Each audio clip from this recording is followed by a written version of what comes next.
Hey guys, I decided to do a little commentary over this because this ended up taking quite a long process and I didn't want to upload basically a 40-minute video. So right now, as you can see, I clayed up the Cortana chip and the little circles were just mold keys for the other half of the silicon to get stuck into. And I use a hot glue stick as a pour spot because it is thick enough that it won't get clogged when you pour in the rest. I found out the mold to be very good, as you can see with that red mold for the little attachments for the helmet.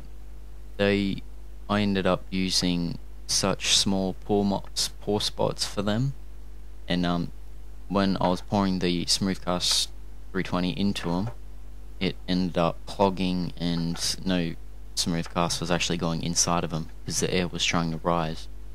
So I ended up cutting them. So my camera went dead without me knowing it very soon, but what you will see is I used Dragon 10 medium. It's a platinum silicone.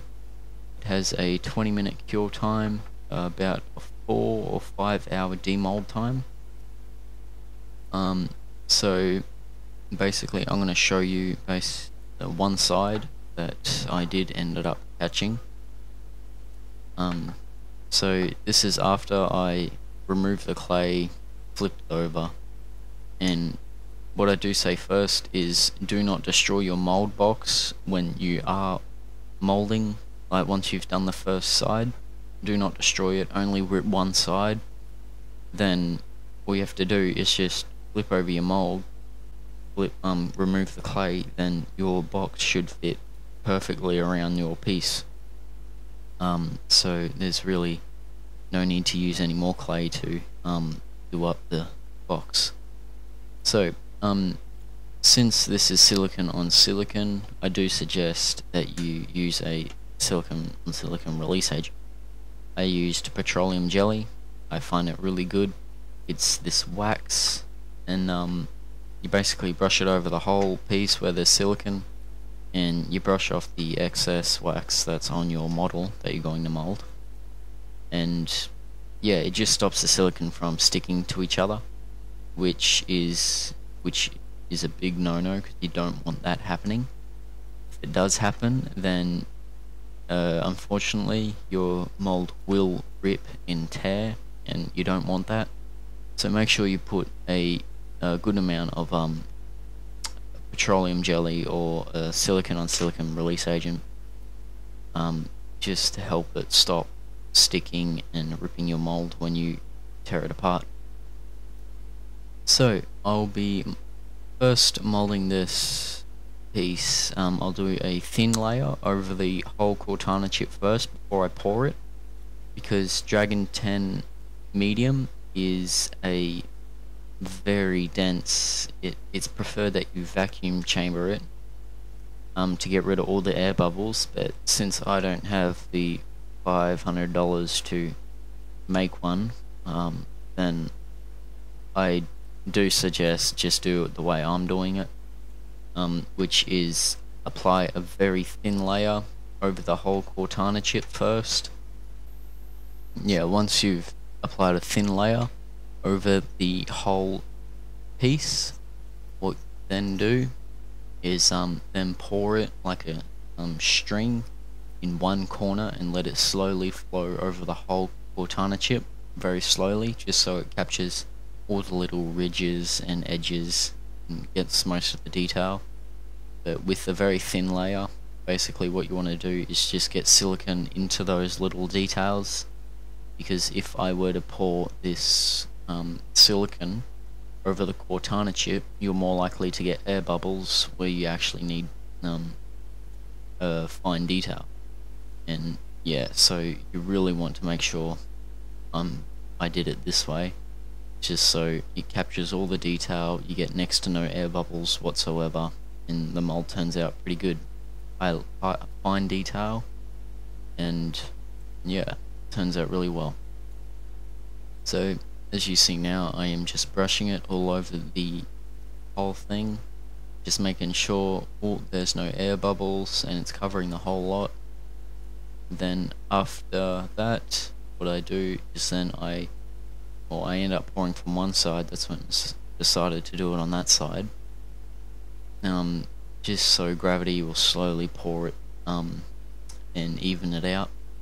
So this ended up taking me probably about 10 minutes just to pour it, just because it was very, very slow. You want to make sure you go slow too, but not slow enough that it cures while you're pouring it.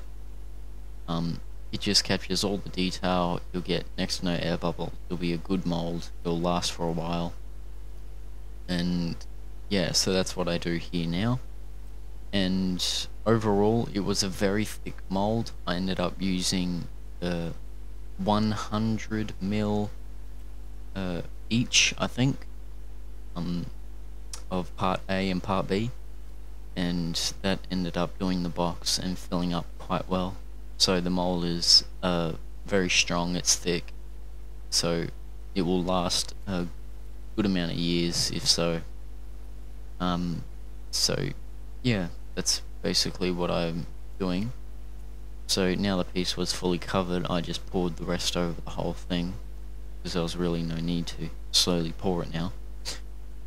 Then what I do here now is just dump all the rest, and I use a brush and I wait till it's almost about cured, till it gets really thick, and I pop all the air bubbles with the brush, because you don't want any real big air bubbles on the top or sides or anywhere. So you just go over it with a brush and just stab it and make sure you get all the air bubbles down and get rid of them, because they're quite bad and they could ruin your mold.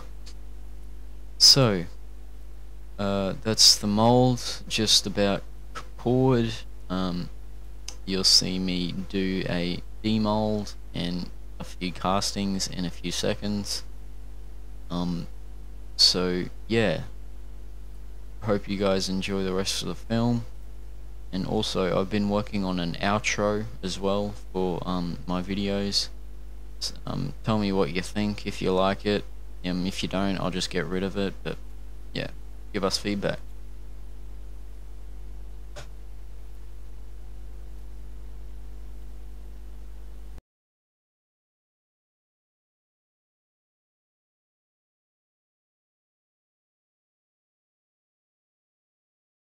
So I did a first cast. It all went pretty good. It didn't clog up once because the hole's pretty big enough. I just did a thin pour on one side and just let it drip into it. It turns out I had some overfill. I added a bit too much of a smooth cast to it, and I'm left with this extra bit of plastic. It hasn't cured yet. It's still very flexible if I can't bend it there, but it's still very flexible. So I'm waiting for this. I should be able to do probably about 4 casts with just this amount, maybe 3. I don't want to underdo it, because if you do very small batches, because I only filled the cup up to that line where you see the bottom of the cup. I only filled it up to there, part A, part B, and that was enough to fill up these, to fill up that, and also have some left over. I don't want to do it any smaller than that amount, because if you end up doing it smaller, you could add too much part A to part B, or the other way around. And what that could do, that actually can alter how your cast turns out, because I threw it away. But yeah, this was a piece that I cast in very small, and either there was too much part A or part B. I couldn't tell, because I only did like the very bottom. But yeah, once it cured, this is basically what it is. And it didn't cure right, it's just flexible and it's left stuck like that. So that's why I'll be casting a bit more, probably up to about there each time. I don't want to do it down to the bottom at this line, because then I don't want a flimsy cortana chip or any other parts. So yeah, You just got to be careful when you do it. Plus I always do this with mine to make sure they're not bendy or flexible. If they're basically flexible, I wouldn't suggest using it, because then paint will more likely not stick to it. It'll be the fiasco that happened with my Halo 4 helmet, because the smooth cast ended up was flimsy like that, and it ended up peeling up on my master, and that's why there is, I'm not sure you can see it, but that line there, yeah, that one I did a little bit of sanding, but it's basically that line there. It's because that actually peeled up when I was molding it. So yeah, you just have to make sure you mix the right equal amount, so you don't get any bad casts that will turn out horrible. So I'll be back once I've done demold. I'm going to let this sit for another 5 minutes, then take it out. I want to make sure it's fully cured. That's giving it probably about 20-minute demold time. No, basically sitting time, cure time. It says it cures in 90 seconds. Leave it for 10 minutes, then demold it. But I'm going to leave it for a bit more longer, just to make sure it's, because it is a small part, so it might kick a bit more slowly. So I am going to leave it for another 5 more minutes, just to give it 20 minutes to make it nice and solid.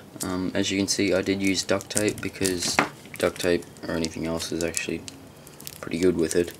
It covers quite a bit of area, and if I were to use rubber bands, it just would have been this thin rubber band going there and there, and it wouldn't really clamp right on the middle. It would just squeeze too much on the tops and bottoms. So as you can see, that is the mold duct tape, and I'll be back once I've done a demold. So here's the demold. So I'll just quickly do these. This is how I get those little bits. Most of these have air bubbles, but I'll keep the ones that barely don't. Blah blah blah, keep them away. Now,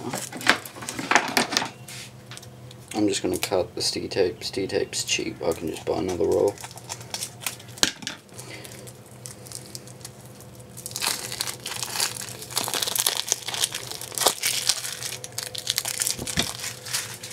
Big block. Just put this away.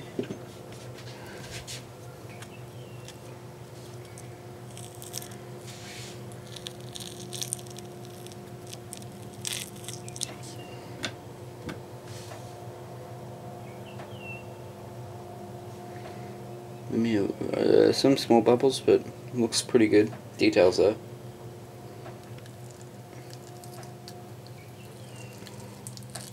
Let's have a look at the other side. Same again, some small bubbles, details are there. You just need to do the flashing. You can see a bit of the black. That's actually the either bit of the paint that was left over from the master. But as you can see, there is a cortana chip that you can do up. Some small slight air bubbles that you can probably just avoid if you want. Or with me, I'm a bit of a perfectionist, so I've got to fill those gaps. But there we are, the very first pull. And I am gonna write, where are you? Oh, I just have to use this one.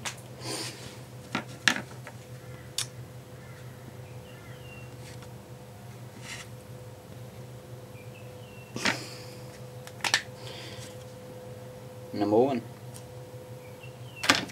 So that's the first cast. Let's mix them. Yeah, but here's the first cast again.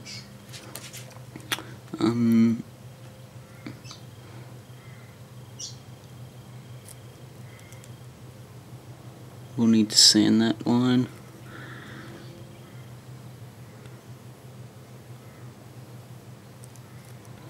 Yeah, so it looks good.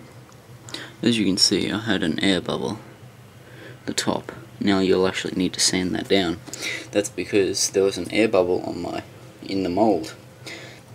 That's why I suggest using either Rebound 25 for something that's small with lots of detail, because then you won't get next to no air bubbles.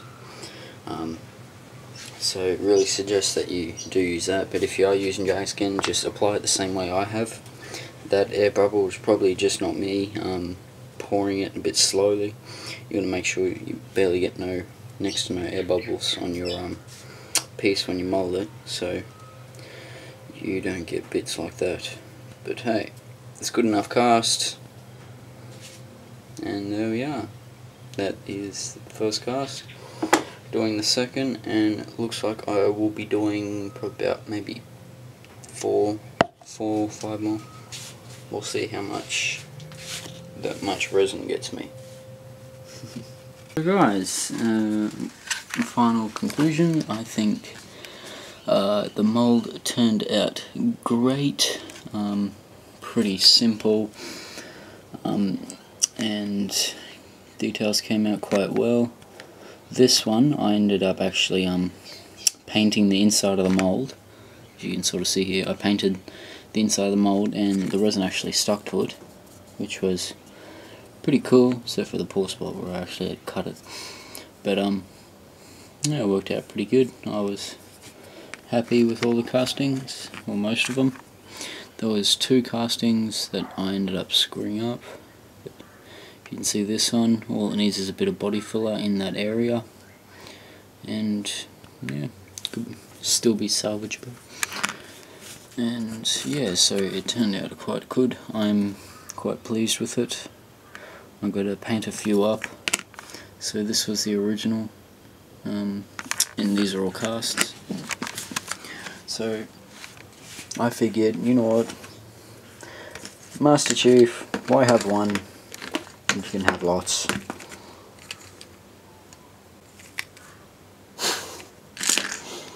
See you guys later.